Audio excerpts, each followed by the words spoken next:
இன்னைக்கு வியாழக்கிழமை வரைக்கும் ஆச்சு. வீட்டில் வந்து 12 பேர்கள் இருக்காங்க. வீட்டுக்குள்ளே பார்த்தீங்கன்னா எல்லா ஃபேமிலியும் ஓரளவு வந்துட்டாங்க. இன்னும் ஒரு 4 ஃபேமிலி தான். அவங்களும் பார்த்தீங்கன்னா இன்னைக்கு ஃபுல்லாகவே வந்துடுவாங்க. இந்த வாரம் வந்து மிட்வீக் எவிக்ஷன் இருக்கா அப்படின்னு கேட்டிங்கன்னா இருக்கிறதா ஒரு நியூஸ்மே இப்போ வந்திருக்கு. ஜெஃப்ரி அவர்கள் வந்து எவிக்ட் ஆகிட்டாரு, எவிக்ட் ஆக போகிறாரு அப்படின்ற மாதிரி தான் நியூஸ் வந்திருக்கு. ஏன்னா வந்து இன்னைக்கு நடக்கக்கூடிய விஷயங்கள் வந்து பார்த்தீங்கன்னா நாளைக்கு தான் காமிப்பாங்க. இன்னைக்கு வந்து வெள்ளிக்கிழமை எபிசோட் நடந்துட்டு இருக்கனால பார்த்தீங்கன்னா வெள்ளிக்கிழமை வந்து அவர் மிட்வீக் எவிக்ஷன் பண்ணுறாங்க அப்படின்ற ஒரு தகவலுமே வந்திருக்கு. ஏன்னா ஓட்டிங் அடிப்படையில் தலைவனுக்கு சுத்தமாக ஓட்டே இல்லை. ஒருத்தன் 4-5 வாரங்கள் வந்து எப்படி தப்பிச்சானே தெரியல. ஜாக்லின் தான் சொன்னாங்க நாமினேஷன் ஃப்ரீ, அப்புறமேட்டு கேப்டனு எங்கிட்டோ பூந்து தப்பிச்சு எங்கிட்ட ஒரு சேஃப் கார்னர்லாம் தம்பி இருந்துட்டாப்ல. இப்போ 2-3 வாரமாக ரொம்ப நெகட்டிவ். அதுவும் போன வாரம்லாம் அந்த ரெட் கார்டு கொடுக்கணும், அதுக்கு முந்தின வாரம் ஏதோ போட்டு உருட்டி தள்ளிட்டு இருந்தாங்க.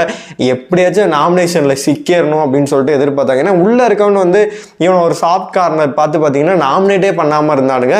ரொம்ப நாளாக ஜெஃப்ரின்ற நாமினேஷனில் ஜெஃப்ரின்ற ஒரு பேரே வராமல் இருந்துச்சு. இவன் நாமினேஷனில் வந்து ரொம்ப நாளாக ஆன மாதிரி இருந்துச்சு. அதனால் வந்து கரெக்டாக வந்து தம்பி சிக்கிட்டாப்ல.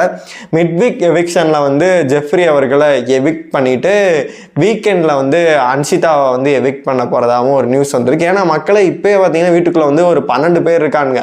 இவனுங்களை வச்சுக்கிட்டு ஃபைனல் வரைக்கும் கொண்டு போக முடியுமா?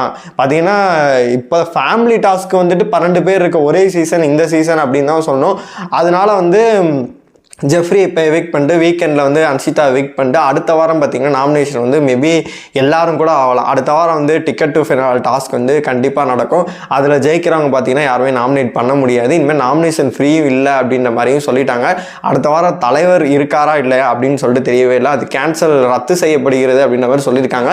மேபி நான் அடுத்த வாரம் கூட வந்து பிக் பாஸ் வந்து இல்லை இந்த மாதிரி இருங்க அப்படின்ற மாதிரி கூட சொல்லலாம். ஏன்னா இந்த வாரம் வந்து பெஸ்ட் பர்ஃபார்மர் அப்படின்லாம் தேர்ந்தெடுக்கலாம் முடியாது. அந்த வாரம் அடுத்த வாரம் என்ன பண்ண போகிறாங்க அப்படின்னு சொல்லி தெரியவே இல்லை. ஆனால் இந்த வாரம் ஒரு 2 பேரை எவிக்ட் பண்ணிட்டு அடுத்த வாரம் ஒரு 2 பேரை எவிக்ட் பண்ணிட்டாங்க அப்படின்னா வீட்டுக்குள்ள ஒரு 8 பேர் அப்படி இருந்தும் இருப்பாங்க. அதுக்கும் அடுத்த வாரம் 8 பேர் இருக்கிறதுல ஒரு 2 பேரை எவிக்ட் பண்ணிட்டு மிட்வீக் எவிக்ஷன் அந்த மாதிரி ஒன்று வச்சுட்டு பணப்பெட்டி ஒருத்தர் எடுத்துருவார். அப்புறமேட்டு பார்த்தீங்கன்னா லாஸ்ட்டில் ஒருத்தர் எவிக்ட் பண்ணி ஒரு 4-5 பேரை வந்து ஃபைனலுக்கு கூட்டிகிட்டு போகலாம் அப்படின்ற மாதிரி பிளான் பண்ணியிருப்பாங்க.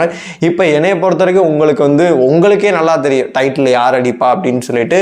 டாப் 3 வந்து ஆல்ரெடி ஃபில்டு அப்படின்னு தான் நான் சொல்லுவேன். என்னைய பொறுத்த வரைக்கும் முத்துக்குமரன், ஜாக்லின், பிஆர் அக்கா வந்து ஃபில்ட் ஆகிட்டாங்க. 4வது இடத்துல வந்து தீபக்கா, மஞ்சரியா, இல்லை வந்து அருணா அப்படின்னு சொல்லி கான்வர்சேஷன் நிறைய போயிட்டுருக்கு.